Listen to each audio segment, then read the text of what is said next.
In this tutorial, you will learn how to make a hair texture using the program GIMP. Let's begin. Let's go to File, New. Set the width and height to 256 by 256. Click on Advanced Options and make sure your fill width is set to transparency. Then click OK. Next, select your foreground color as the color that you want for your hair texture. So I'm going to be using this red. The HTML notation for it is 8E and 4 zeros. Next, select your bucket fill tool. Make sure when you go on tool options that your mode is set to normal, your opacity is set to 100%, the foreground color fill is selected, and the fill hole selection is selected. Then fill it in. Okay. Next, go to Filters, Noise, and RGB Noise. Make sure you uncheck Independent RGB and check Correlated Noise. Set your red, green, and blue to 0.30.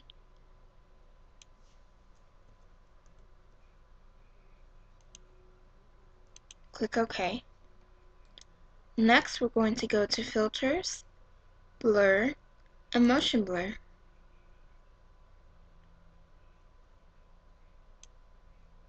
Make sure your blur type is set to linear, and for our blur perimeter, set the length to 256. Okay, and set your angle to 90.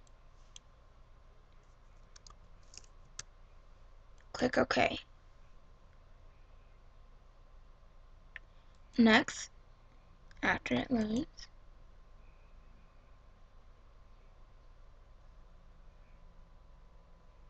okay. Next, go to Filters, Blur, and Motion Blur. This time, change the length to 90 and keep the angle at 90. Next, go to Filters, Enhance, and Sharpen.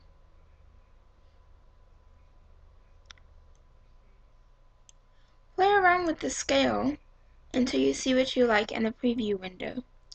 For me, depending on the hair color, I go from 50 to 70. For this, I'm going to be using the number 66. Click OK. Now that we have our hair texture, let's add some shine. Add a new layer. Set your width and height to 256 by 256. Make sure your layer fill type is set to transparency and click OK. Now on our new layer, we're going to be making two lines. When making these lines, make sure that you don't overlap them and make sure that you don't put them too close together, or it'll create one big box of shine, which isn't flattering, so we don't want that. We're going to make one line towards the top and another towards the bottom. Now, select your foreground color as white or 6 Fs and select your paintbrush tool. I'm going to be using Circle 19, keeping my mode on normal, opacity at 100%, and scale at 1.50.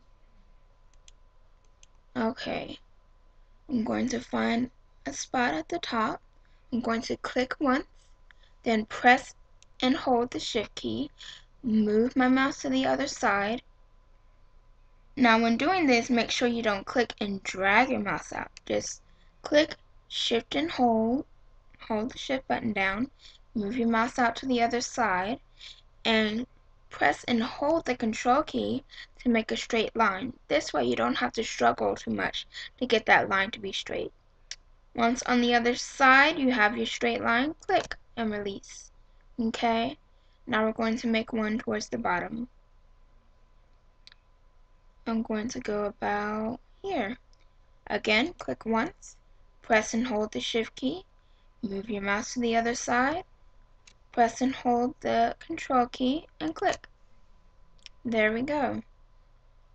Now if you don't like the first time you did it, you can always go back, hit Control Z, or go to Edit and Undo until you get the lines where you'd like them.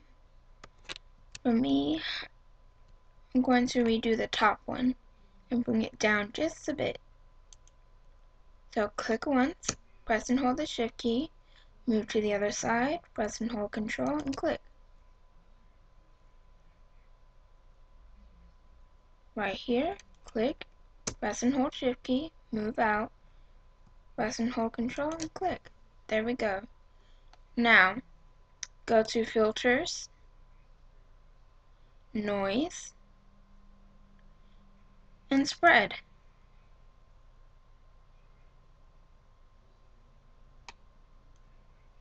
Set your horizontal and vertical to 50.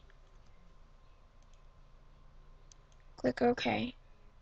Next, go to Filters, Filters, Blur, and Motion Blur. Set your length to 50 and keep your angle at 90. Click OK. Now, change the mode from normal to overlay. I'm going to name this layer Shine.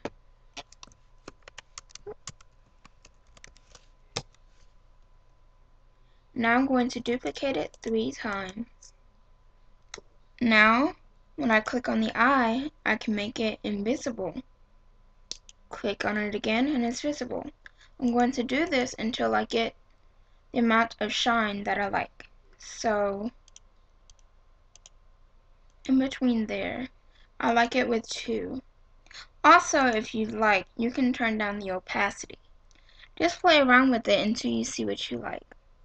Now, depending on the hair color, you might need less shine or more shine. But for this, I'm just going to be using 2 layers, okay?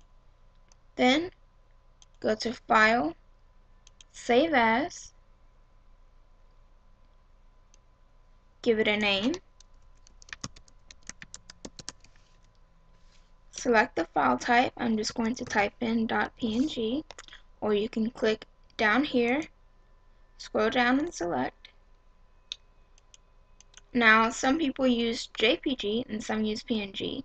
I use PNG because it makes the texture come out more clear, more,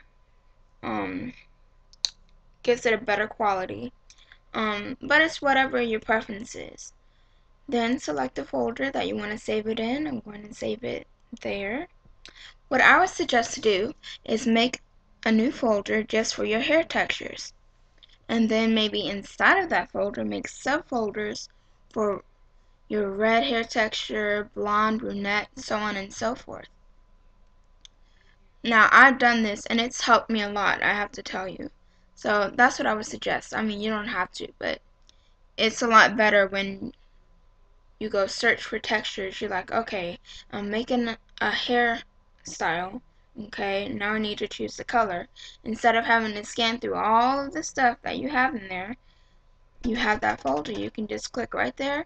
I want the color red. Just click on the red folder and there you go. So that's something I would do most definitely. Then click save. I already have this, so I don't need to save it.